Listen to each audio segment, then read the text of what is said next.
Welcome back to the weekend wrap. No production, just my thoughts. As always, please like and subscribe, share with a friend, a colleague, a relative, an associate, an enemy, any and all in between. It's appreciated. And we usually do this in chronological-ish type order, but I think we've got to start right at the end at probably the most shocking, if we're going to call it that, of this weekend, which is the PBC card that just took place this morning. Now, I know I said I was going to likely be doing a watch along for one of the cards, but obviously we had the two cards on the zone back to back on Friday, which was obviously a bit of a problem to decide which one to try and go for. And then this one, there was no British base cards, so I was tired. So I chose sleep or falling in and out of sleep while trying to watch the boxing as well, rather than to do the stream. So apologies for you guys, but there will definitely be watch alongs this week coming. But yeah, look, so I guess the curse of the fight before the fight strikes again. You had Jamal Charlo making his, was this his debut? No, this wasn't his debut, because he did 168 back in 2023 in November. So yeah, this is his second fight at 168 pounds, and he was facing Thomas Cornflake Lamata. And he, if Caleb Plant was to beat Armando Resendiz, was then supposed to face each other later on this year. That was the plan, that was the game set. Having seen Resendiz and Lamana multiple times before, I didn't believe that there would be much issues. I knew that the Resendiz fight would be the harder fight of the two, but there was no universe where I expected Caleb Plant to lose. He lost on a split decision. Now, I'm going to say this with a caveat. While I've watched the majority of the fight, as I said, I was in and out of sleep. So there could have been several rounds there that I haven't really seen properly, haven't analysed. I have no scorecard of my own, but from what I saw, it looked pretty much like Resendiz won that quite comfortably. And I think in the scorecards, two of the judges gave him all of the last 6 rounds. And then he was like 50-50 with Caleb Plant, with 2 of the judges with the first 6, and I think the other one was, it was like 4-2 to I think it was 4-2 to Plant, and then I think they gave him 2 of the last 3 or 3 of the last 3 or something like that. Either way, Caleb Plant loses on a split decision. Now, from what I saw, it looked fairly conclusive. It looked unanimous. It didn't look like there needed to be a split in there. I don't know how many close rounds. There might have been a couple rounds where he maybe threw 1 or 2 better quality looking shots, but was just being outworked.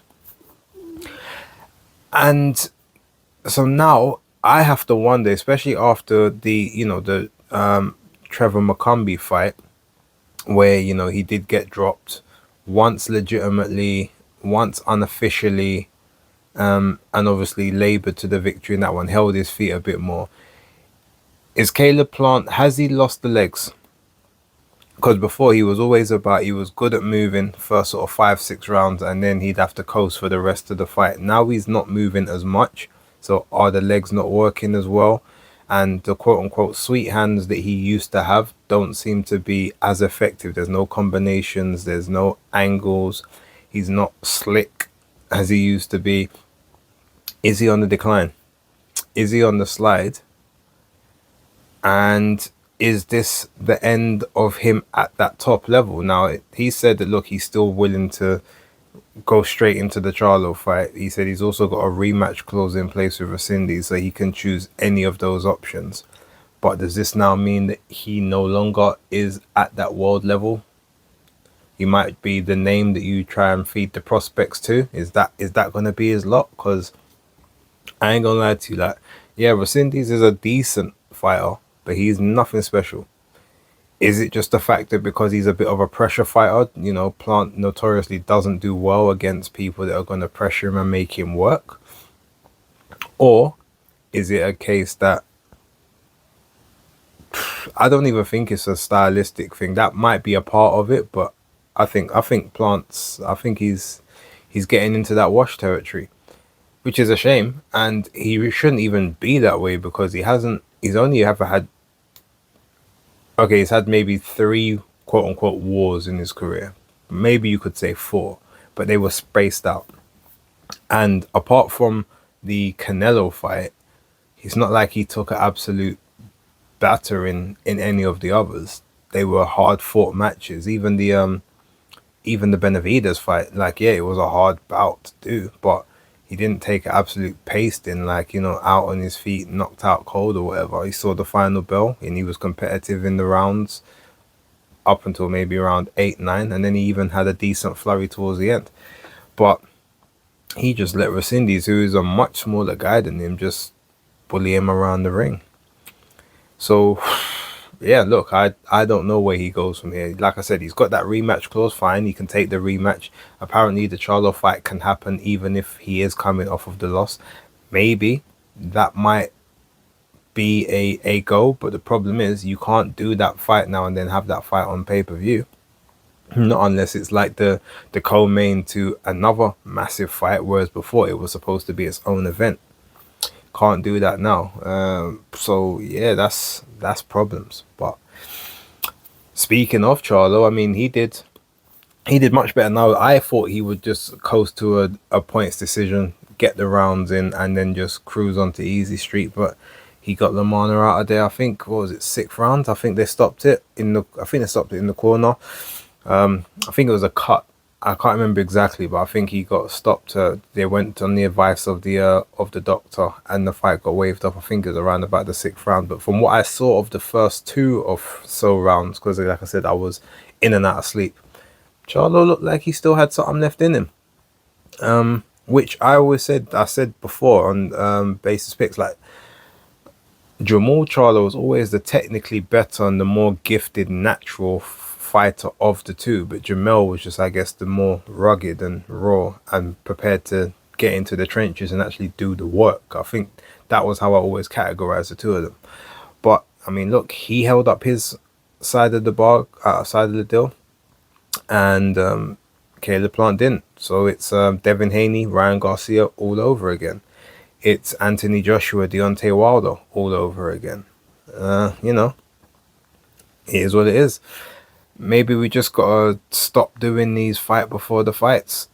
Now, so quite frankly, I don't necessarily mind, because ultimately, if you're, if there's that jeopardy there that your big payday that's supposed to be around the corner now possibly won't be there if you lose this, then that's interesting for me, because maybe you're just not as good as you thought. Maybe you just ain't as big a name as you thought. However you want to look at it. But yeah, I mean, even technically, you could have said the same thing with Canelo and what's his name? Canelo and, why am I blanking on his name? Cuban. Oh, you guys know who as soon as I'm gonna start talking, and his name's gonna come back to me. William Skull. There you go. Yeah. So Canelo and Skull, it could have been the same thing there if he had lost that fight.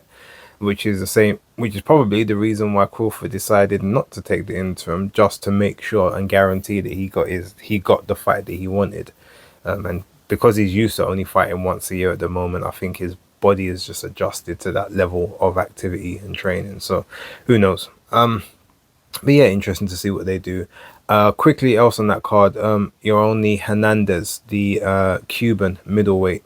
So now, this new school of Cuba, and to be fair, all 3 of them are actually from the PBC territory, so I got to kind of give PBC their props on that. But at middleweight, you've got Yoelni Hernandez. At super middleweight, you've got Oslis Iglesias, and now at light heavyweight, you've got David Morrell.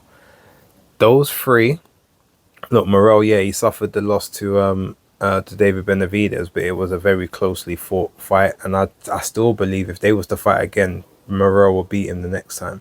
But you've got 3 very, very dangerous live wires out there. Oslis Iglesias is probably maybe 3. I reckon he's about 3 fights away from being able to challenge for a world title just yet. Hernandez needs a little bit more work, but the punch selection and the timing, to not really rush, was really, really good. Now, I did think he was going to stop Kyron Davis, but I do remember obviously Kyron has fought up at super middleweight a few times, so maybe being outside of his natural weight class, obviously fighting those bigger guys. Now he was fighting someone who's a little bit closer to his weight. He was able to take some of those shots, but he got dropped in the second, and he did take a beating for the 10 rounds. He lost comprehensively. I think maybe he won 1 round in that fight. But Hernandez, I saw him once before. This is the second time I've seen him, and I like what I see in terms of his skills, his abilities, his aggression, his punch selection, and his willingness to step forward. And and he's got a very, very good tight high guard that he steps forward with. Not very Cuban-esque, but there was very little that was getting through from Kyron Davis. Look, obviously I need to see him with slightly better opposition, but Davis is decent. He's had that upset victory against Elijah Garcia in his previous bout, so I won't take too much away from him. But yeah, Hernandez is definitely one to watch for the future. That's pretty much all. I saw the first fight. I can't remember the guys. There was 2 undefeated guys, but I know there was a knockout in like the second round or something. But look, the card itself, one thing I'll say is it went by quite quickly, and I respected that. Started at 2, finished by 4:30, I think. Can't really complain. Okay, so moving on to Friday. I guess I'll talk about Golden Boy first, only because there was only one fight on there that I actually watched, and that was the main event, Bektemir Melikuziev against Darius Fulgham. And I got it wrong.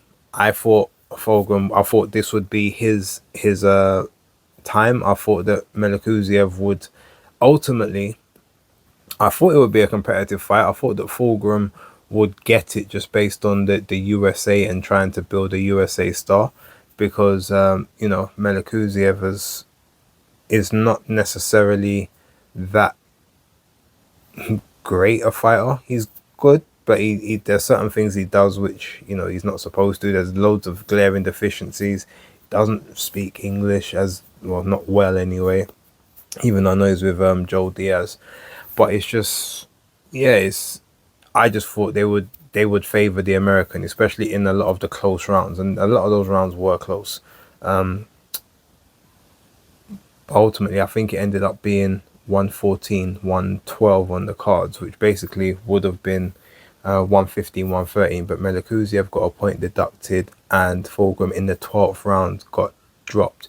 And I think the fact he got dropped in the 12th round means that had he of not got dropped, I think he actually may have got the fight, because I think that was the turning point. If not, I think he may have got I think he would have possibly got the fight like 114, 113, because it would have evened up to a draw. But yeah, that was the one that sort of took it out of the judge's hands, I suppose, and out of his. But it is what it is. He did well. Melikuziev is now the next, or not next in line, but he's got the regular WBA, so he is now a viable contender for those belts that Canelo holds, if he still holds them after September. And if he doesn't, and Terence Crawford gets them, he's going to vacate them. They're all going to spread out, and then everyone's going to try to be positioning themselves. Mbile, Melikuziev, Oslis Iglesias is going to be trying to go for those belts as well. Hamza Shiraz and Edgar Berlanga, I'm sure, are going to try and get those belts. And I'm sure if Caleb Plant can maybe bounce back, or Jamal Charlo, or one of those, I'm sure that they'll be trying to vie for those titles as well. So I guess we just got to wait and see on that one. Now, Matchroom card, I didn't watch. I saw a bit of it after the fact. I saw the MJ Medallia fight. Look, it looked like a pretty laboured performance. I think he was just sort of going through the motions, getting the rounds in. But it was, he just had no real issues, no problems with the opponent, whose name I can't even remember right now. There was a lot of Mexican fighters on there I think it was Medina was one against Rodriguez. To be honest, I didn't really watch the fights like that, I'm gonna be real. So again, it was late night also. spoiler, SmackDown was on, so I was kind of flicking between three separate programs. But I did watch Manuel Gallegos versus Khalil Coe 2, and I had said in the preview that I expected Khalil Coe to, win points decision. I said I don't know if there'd be any demons, anything that he'd have to sort of work through, but I didn't feel like he would step into his shots enough to try and get Gallegos out of there. But I thought he would just outpoint him on the jab, better footwork, better movement, and clean the strikes and clean things up.